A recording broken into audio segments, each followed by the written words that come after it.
Olá, tudo bem por aí? Por aqui tudo de prosperidade. E essa prosperidade que eu vim compartilhar contigo. Vamos seguir aqui o fio. Vejam só, com o FIO 11 a gente pode traçar algumas medidas estatísticas e são essas estratégias aqui que eu elaborei para demonstrar para você o potencial da ferramenta. Então aqui eu selecionei o ticker, o MXRF11, porque é o que tem a maior volume de cotistas, né, atualmente na B3. E eu fiz uma seleção aqui do mês de fevereiro até primeiro, primeiro, 18 de janeiro de 2019, certo?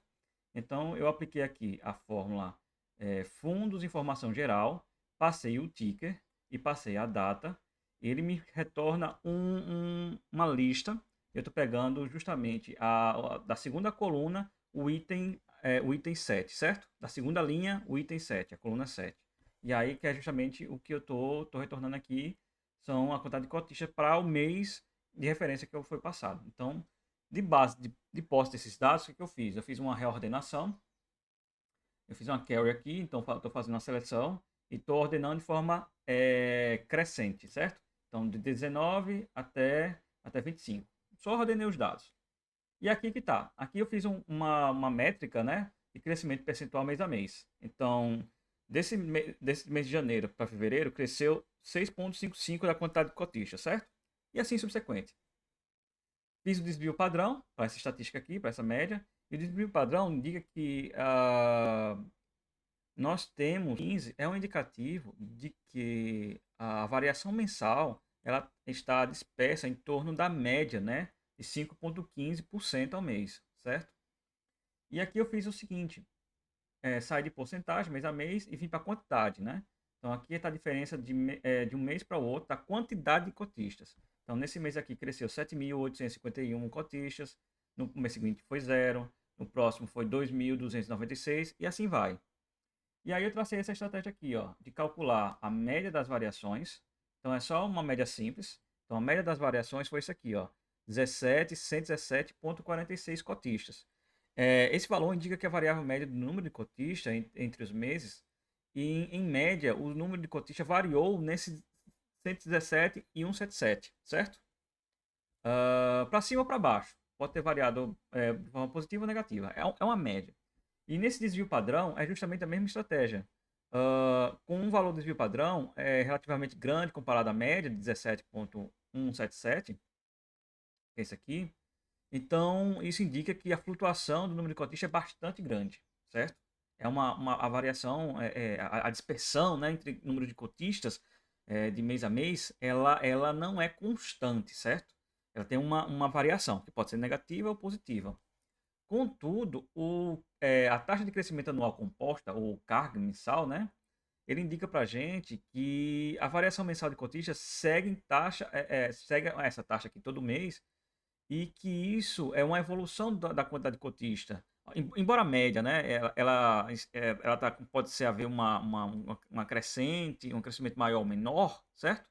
Mas digamos assim, na linearização é um valor positivo de crescimento. E o anual também. O anual ele dá essa demonstração para a gente, que é bem expressivo, sugerindo que o crescimento é exponencial de cotistas, certo?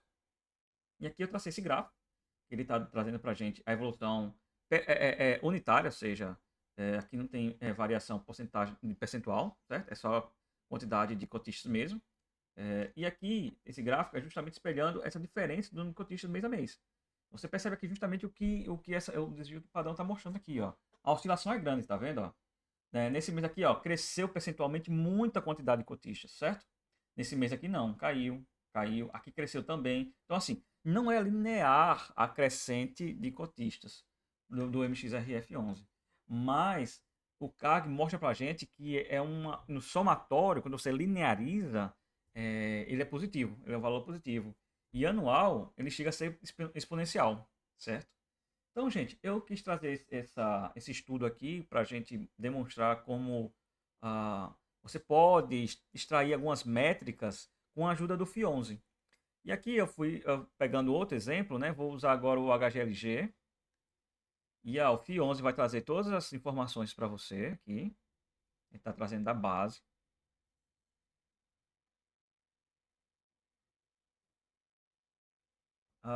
Carregou todas as informações. O desvio padrão mensal foi de 4,54, ou seja, a dispersão está entre esse valor, né? A média variação é de 6.187 cotistas e o desvio padrão ficou entre 593. O QAGR, né, também é positivo e o anual também é bem expressivo, né? Que mostra justamente esse gráfico mostra isso, né? Essa dispersão do desvio padrão aqui. E tem meses que o pico é alto e tem meses que é zero. Até aqui foi negativo, tá vendo? Ele perdeu quantidade de cotistas aqui, tá certo? Essa porta aqui, ó, em 24. Na variação de novembro de 24 para dezembro, certo? Mas, no geral, do somatório, na linearização, os valores, as estatísticas mostram para a gente que tá é uma crescente na quantidade de cotistas. Pessoal, eu espero ter contribuído para o aprendizado de vocês, para os estudos, e demonstrado como o FI11 ele ajuda a você traçar estratégias para entender melhor o seu perfil, né, de fundo imobiliário que você está querendo aumentar para sua carteira. Bons estudos, segue o FI11, curte, compartilha e até a próxima demonstração, pessoal. Um abraço.